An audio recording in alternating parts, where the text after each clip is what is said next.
For some of you, this walking and running challenge may really be forcing you to step out of your comfort zone. So I want to share my first ever marathon story with you.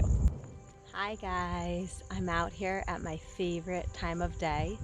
If you haven't tried running at dusk yet, it is absolutely beautiful and peaceful and calming and an incredible way to end your day with just meditation and reflection.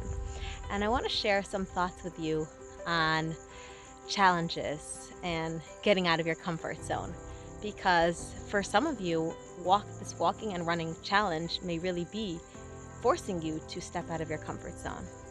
So I want to share my first ever marathon story with you.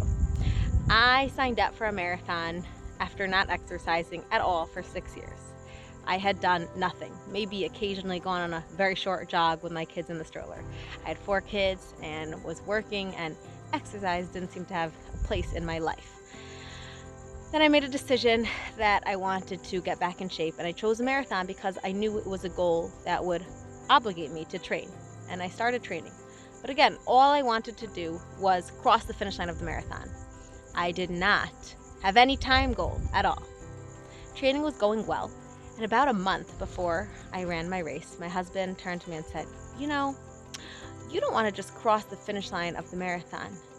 You want to know when you cross the finish line that you gave it your all. You did the best possible time you could. And I remember looking at him almost insulted, like, are you crazy? If I cross the finish line of the marathon, that's a huge deal. What more do you want from me?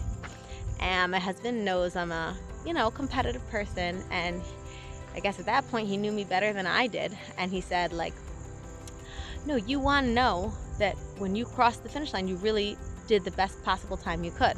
And I said, what do you have in mind? He said, why don't you do a half marathon time trial, see what you can do on the half marathon, we'll plug that number in a race predictor, and it will tell us what you should be capable of in a full marathon. And I remember I was so hesitant because I didn't want any pressure, right? I don't want to do something too challenging for me. I was really nervous. And I finally agreed. I did my half marathon, timed, my own race, just ran 13 loops around Gone Soccer Park in Jerusalem, and came back and told my husband it took me 1 hour and 41 minutes. And he said, based on that, you should be able to run the marathon in 3.5 hours. And I remember when I heard that, I said, you're nuts! And it seemed crazy, and I was terrified because my husband's telling me I am going to run a distance I've never run before in my life, at a pace, an 8-minute mile. I was not running on most of my runs, and it was extremely scary. It would mean doing something that was not comfortable for me. It would mean stepping out of my comfort zone. It would mean taking a risk where I didn't know whether I was going to succeed or fail.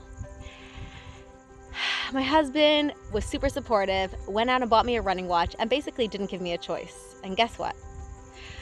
I followed his plan to the T, wore my watch, ran the splits, and on that day, I crossed the finish line in 3 hours and 27 minutes.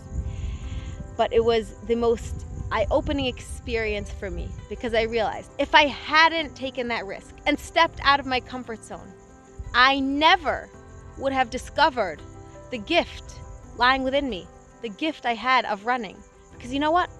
Most people don't show up to their first marathon after training for 4 months and run a 3.5 hour marathon, a Boston qualifying time. And I recognized that this was a gift from God. But I only discovered that part of myself because I challenged myself and stepped out of my comfort zone. And that's what I've realized. The greatest growth in life happens when we step out of our comfort zone. And if it doesn't challenge me, it doesn't change me. And so in those moments, when you're struggling, when it feels difficult, when you wonder, why is God sending me this test? I've learned to say, this challenge is an opportunity. And I ask myself, what can I learn about myself from this? How am I going to grow from this? How is this going to take me to the next level of self-development and allow me to become a better version of myself? Because every challenge you go through is truly a gift. It's a blessing in disguise for you to become the best possible version of you.